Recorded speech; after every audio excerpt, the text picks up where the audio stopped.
Hello and welcome to my kitchen for another episode of Cooking with Your Librarian. I'm not ready for prime time this week, so you get to look at my beautiful flowers instead of me. So this week we're heading into summer and I'm going to make a fabulous gelatin recipe, orange and pineapple-y and delicious. And I'm also going to show you a short video on how to navigate our catalog to look for items. We are open! Hooray! This week we opened, the city branch is open, Central's open. Our hours are a little bit different, so check online or call 858-8900 online, buffalolib.org to see when we are open. You can still do curbside too at many of the locations. Some of the suburban locations are open for curbside. More locations will be opening as the month goes on as we slowly reopen. Don't forget to wear your masks. So come on into my kitchen. Let's make a delicious gelatin dessert and see how to find our books in the library. And we can't wait to see you at the library. First, you're going to drain the mandarin oranges and throw out the water in that. You're also going to drain the crushed pineapple, but save the juice from that and put it in the pot to boil. Really press the liquid out of the pineapple because you're going to boil that and add that to the Jell-O to dissolve the Jell-O before you move to the next step.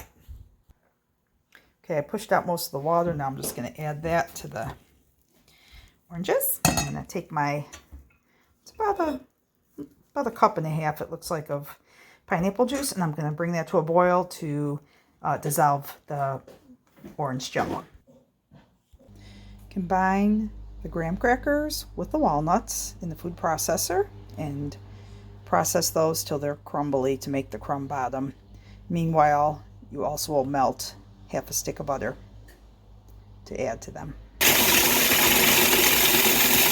Once they're evenly ground up, you're going to combine them with the butter. Almost forgot the secret ingredient, little cinnamon. I'm going to dump the butter in and stir this all up, and I just do it right inside the pan that I'm putting this in. That cinnamon, then we'll add the butter. And once the butter is pretty evenly combined with the graham crackers and the nuts, I will press it in the rest of the way with my fingertips. All right, that looks good, and I'm going to throw that in the oven for 10 minutes just to set that up. While that's cooking, I gave my food processor a quick rinse and changed to this paddle.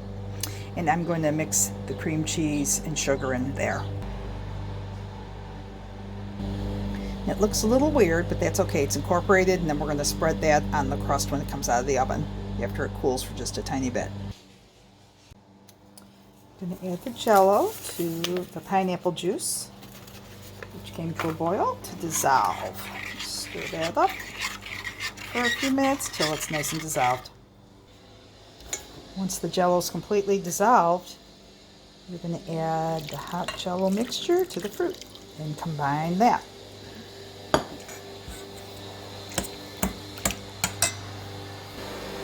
I had to move this to a bigger bowl. I forgot I have to combine the Cool Whip and marshmallows and coconut. Needed a little more room for that. So don't make that oopsie. Start with a bigger bowl than I started with. Add the marshmallows and the coconut.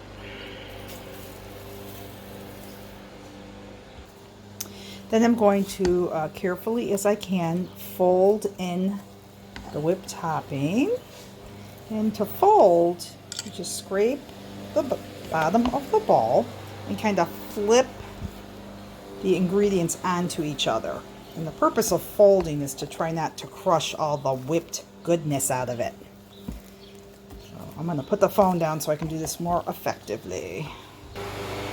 Now that's good enough for me. There's little pockets with more whipped topping, but I don't like to mix it in too much because you end up just deflating it. And I think the little pockets of whipped cream make it extra exciting. Next, I'm going to spread the cream cheese over the crust, but because I'm rushing and in a big hurry, I'm trying to spread this over hot crust and it does not work. Do not try this at home, folks. You really got to wait till this thing cools off. So, try to make the crust ahead of time, a good hour or more. Especially, I really like to use the glass pan, and that really holds on to the heat. So I'm going to just use a couple of spoons to kind of spread this. It's not going to be perfect, but that's what I'm doing. If you're smarter than me, you'll wait till the crust cools, and then it'll spread easier. It's all spread out, and now I'm going to garnish it with a few more nuts and a little more coconut. And then I'm going to throw it in the fridge for several hours. You can make this the day before.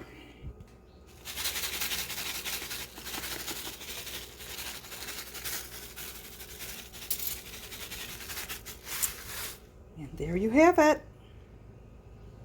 Enjoy. Today we're going to look at our website and how to do a search. First thing I want to show you, though, is that you can change the language of our website. Right now it's in English, but maybe you want to make it be in Italian. Click on Italian. Everything's in Italian now. How cool is that? Anyway, there are a plethora of languages. Hopefully your most beloved language is listed here. And you can search the website using the other languages. That's super cool. I'm going to go back to English because that's my language.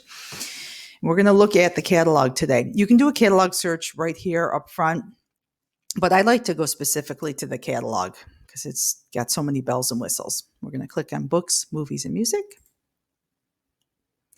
Then we're going to click on find a book, movie, or music. And here we are. So you can type your search in this box. You can type any words you want. It's going to look at it in all the information in the record. You can also specify a particular title, author, if you have a favorite cooking author, subject, etc. So I want to do some grilling, outdoor grilling. So I'm going to type in grilling cookbook, see how many hits I get. Click search. Got 57 results. Let's look on the left real quick at all these limiters that you can set. You can set, you can pick a particular library, and they are not all listed. You got to click on more or even view all to see every single one. This shows you all of them. Get out of there. There's books. Let's see here. Electronic format. If you want to specifically get something for your Kindle, you can select that. And each time you select one of these limiting items, you're just going to click include. Typically, it'll say juvenile too. We have a lot of cookbooks for kids, but all of these grilling ones happen to be at the adult level. You can narrow it down by subject, author, publication date. You can put years in here from this year to that year. All of these items happen to be in English, but we do have quite a few items in foreign languages, just not any grilling cookbooks, it looks like. So I want to go to the Central Library today and pick up some books through our pickup service. So I'm going to click on Central, click include to only get results at Central. That narrowed it down to 30. And I only want to see what is available. So I'm going to click only show available to not see any items that are already checked out. And it's still 30. So they're all there. So that's cool. So then I'm going to scroll down and just check this out. And I'm like, oh, George Foreman, maybe that's something I want to look at. So anything that is blue and I hover over it and it makes the little hand, that's going to be a hyperlink to something else. We're going to click on that. And that brings us to the record. If I want to look at more George Foreman books, I can click on his name. That'll bring me there. If I want to look at more books on barbecuing, I can click on that subject term. So you see all these things that are highlighted in blue you can click on. So Central should have this item in the closed stacks. Somebody could retrieve that for you. Most of the cookbooks are in the TX section if you're in the library and want to browse. But there are cookbooks in other areas too, like cookbooks about dieting are in the R section. So they're not all going to be in TX, but a lot of them are. The other thing you can do is if you want to make a list, you can click up here where it says select an action and you can add this to a list. You can email it to yourself. You can print it. I'm going to click add to my list. And I'm going to just make a temporary list for myself. And I'm going to add this item. And there it is. And I can continue to search. So that's there. That's in my temporary list. I can get out of here. I can look at some other ones. I can add them to a list also. And then I've already logged in. So if I go to my lists, I will see, I got a lot of different lists here. This is my temporary list. Oh, Martha Stewart. I was experimenting earlier. I had already saved that too. So these are the two that I saved. And I can print this off or just call the library and ask them for these books. So that's just a little information about how to make your way around the catalog. Feel free to call the library 858-8900 and ask a librarian some questions. If you're having some trouble using this, we'll be glad to help you out with that. So thanks for watching, and we hope to see you soon at the library.